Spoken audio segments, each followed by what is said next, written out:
Hello everyone, আজকের ভিডিওটা বেশ কিছুদিন আগে শুট করা। আজ হঠাৎ ভাবলাম তোমাদের সাথেও শেয়ার করা যাক। লাস্ট টাইম আমরা দীঘা থেকে ফেরার সময় রাস্তায় দেখতে পাই এই খেজুর রসের দোকানটা। দেখা মাত্রই নেমে পড়লাম গাড়ি থেকে। এই যে খেজুরের রস গাইস, আর এই দেখো এদিকে গুড় বানানো হচ্ছে। চলো তোমাদেরও দেখাই কিভাবে এই খেজুর রস থেকে খেজুরের গুড় বানানো হয়। এই দেখো খেজুর গুড়, স্মেল তো খুব সুন্দর বেরোচ্ছে।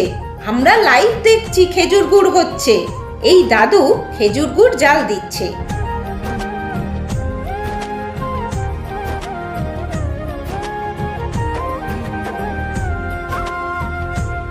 এই লাইভ খেজুরের গুড় বানানোর পদ্ধতি তোমাদের কেমন লাগলো জানাতে ভুলো না কিন্তু।